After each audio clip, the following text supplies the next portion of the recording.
Yung bagong overhaul ang ating unit, sabi ni Bossing. Ayan, ito ay naka 5 stud. Ano sukat ng gulong? Ayan. Ayan po, ang ating unit ay top down Wrangler. Gana ang ating wiper. Maraming pyesa yan kahit saan kang pumunta. Available pa mga pyesa? Oo, tsaka bagong overhaul pa yan.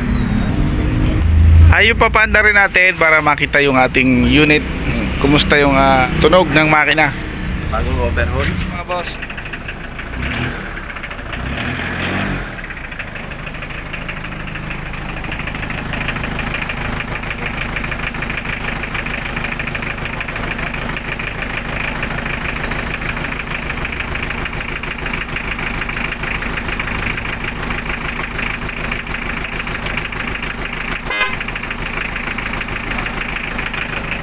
Mga ilaw nito, gana? Okay, pailawin mo pati yung taas. Okay, tingnan natin yung ilaw kung gaano lahat. Mga bago naman yun. Gaano naman dito. Wala na, tapos hindi na nag-ano yun. 480 ang negotiable price. Toyota 5 stud pangilalim.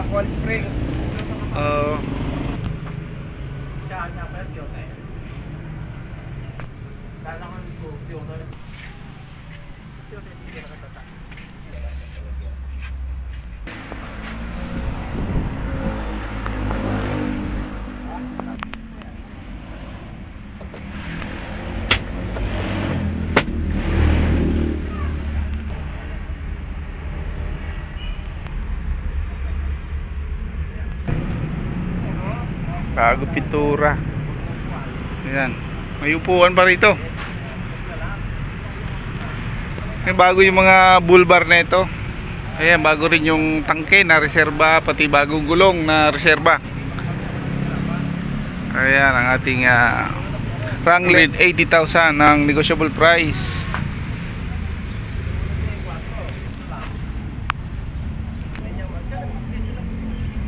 Eh, yung antena natin bagong bago din.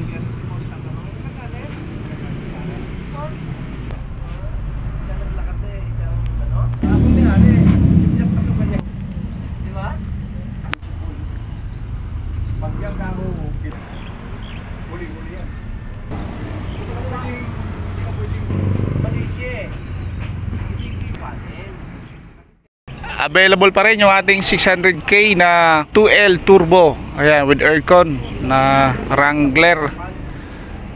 Ayan, hela yung mga ilaw na ito, pati yung catchode ilaw na nandito sa ating ayan, lahat yan headlamp ay mga hela na bago from USA. Ayun mga kapobre, new overhaul ang ating unit. Kaya marami pa kayo ditong makikita na unit na bago.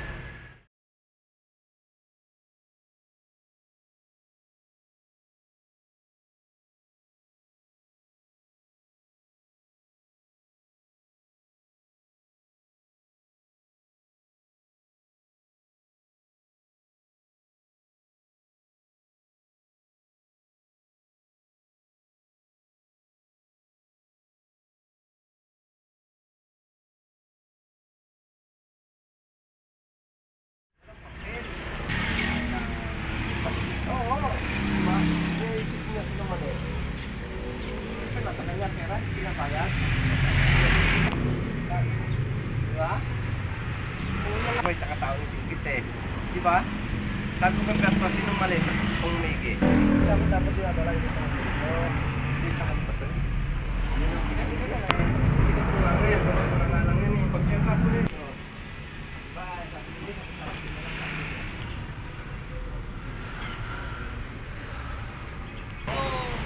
Dito tayo sa 3-door na power steering C240 makina. 350,000 ang negotiable price. Pure stainless, body flooring at yung bubong. Yung gulong na ito mga kapobre, lahat yan bago. Ang pangilalim na ito ay Isuzu. Silipin natin yung pangilalim. Ayan o.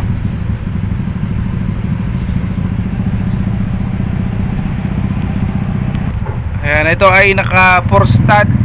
Naka max 195 by rim 14 ng ating gulong. Ayan, kita nyo naman lahat stainless yan.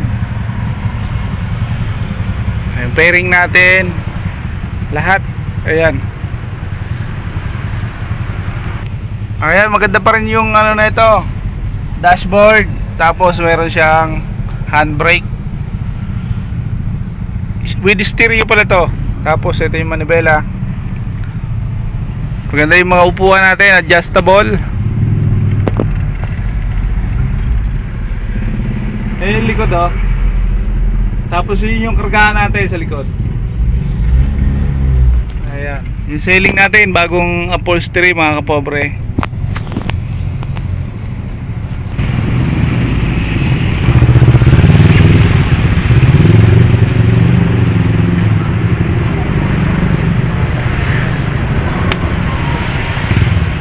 Ayan, dito sa 130k Toyota 3AU ang makina. Silipin lang natin yung kanyang makina habang umaandar.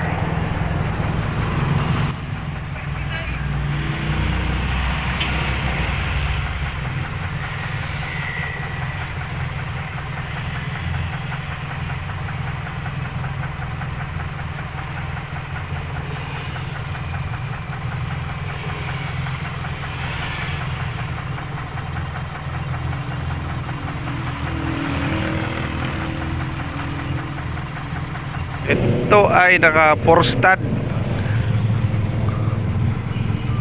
Ano ba sukat na ito? 175 by 70 rim 14. Ayan, dito naman tayo sa loob. Ayan, walang dashboard, wala ring handbrake. Ayan, naka sound setup. Ang kasyang tao sa loob, pwedeng 4 sa likod dito plus 2 sa unahan. Ayan, umaandar pa rin siya. Ito may tsura sa likod. Tapos meron siyang ito stainless na carrier.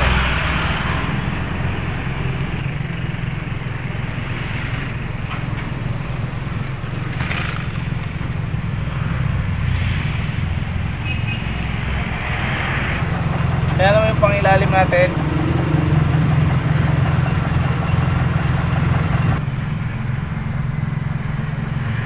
Ayan, baggy type lang to mga kapobre.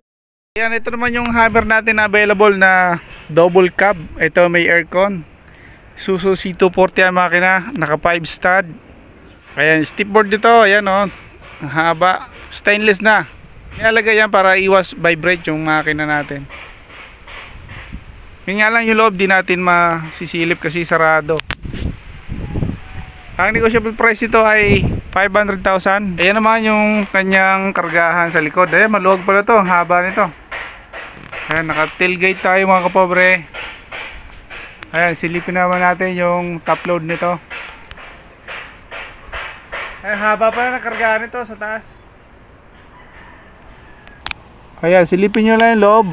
Ayan, meron siyang dashboard.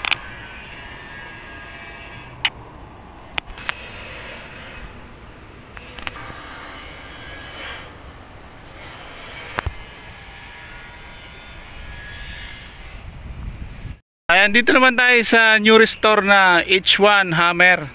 Bagong mga gulong nito, bagong aircon, bagong mga bull bar na nilagay. Yung yero ba, bago ba? Oo, bago lang. Lahat, alas bago lahat, pati mga ilaw na nilagay. Ito pala ay bulletproof. Ang presyo nito ay 1.5 M. Ang makina nito, Toyota 2C. Kaya silipin natin yung makina, pati yung interior. Ito yung makina, ayan, good condition ng ating Toyota 2C. Wala kasi yung susi, dala nung nagbabantay. Ayan yung mga ilaw na bago lahat. Ayan, dito naman tayo sa interior. Ayan, ang luwag. Kasya 6 katao dito sa loob. Ayan, momong manibela. Ang ating unit ay automatic transmission. Meron siyang handbrake. Ang ganda rin yung mga upuan. Bagong gawa to eh. Ayan yung ceiling natin. Etong Tamiya na nakikita nyo mga idol, ito yung pinakamura nating maibablog ngayon sa lahat ng Tamiya. Ang makina nito ay Toyota 4K 4-speed. Ayan, pure stainless, naka offset. Ang mags nito, ang sukat ay 13 by 50. Ito ay naka box type, running condition. Dito to sa Malagasang 1C, Imos, Cavite. Ayan, mura na to sa 220,000, negotiable pa. Maaari pa nating bawasan kahit konti. Ayan, kung nakita nyo, naka 4 stud. Ito yung sukat ng ating gulong. Ayan yung mga pangilalim natin, pinturado.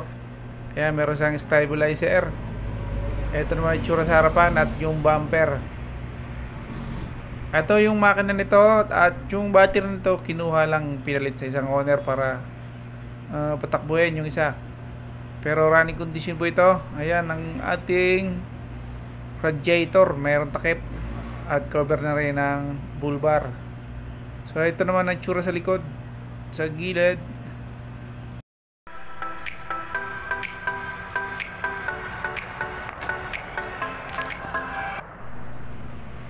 At ito, available pa rin yung ating kotse na Toyota Vios automatic transmission 2014 model, rehistrado.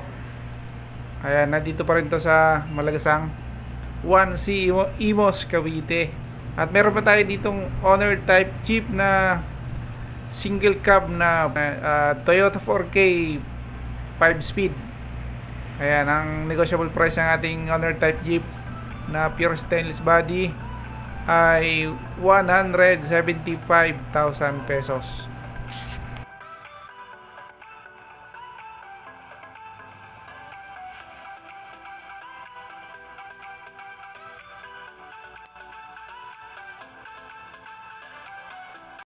Dito tayo sa 3-door na power steering C240 makina. 350,000 ang negotiable price. Pure stainless, body flooring at yung bubong. Yung gulong na ito mga kapobre, lahat yan bago. Ang pangilalim na ito ay Isuzu. Ay, silipin natin yung pangilalim. Ayan o.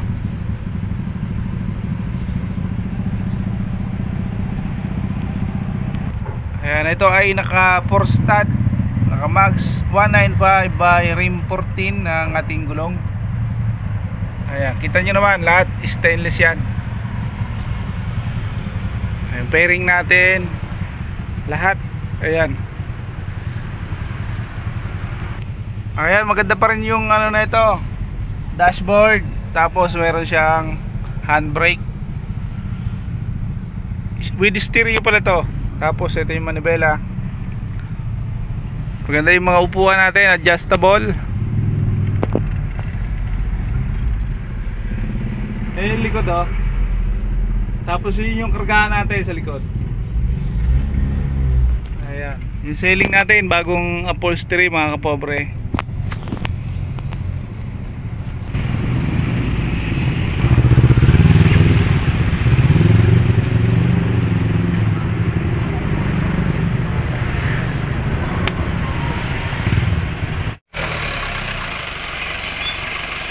Dito tayo sa C223 Isuzu off-road 4x4 na Wrangler. Ayan, nakarehistro to. 500,000 pesos ang negotiable price with aircon. Pwede na i-atras. Ayos na, balik mo na. Thank you. Kaya rehistrado po ang sasakyan na to. At ang pwedeng maisakay ay 6 katao. Pero medyo masikip na kapag puro malalaki ang nakaupo doon. Siguro dalawang malaki, dalawang maliit sa bandang huli.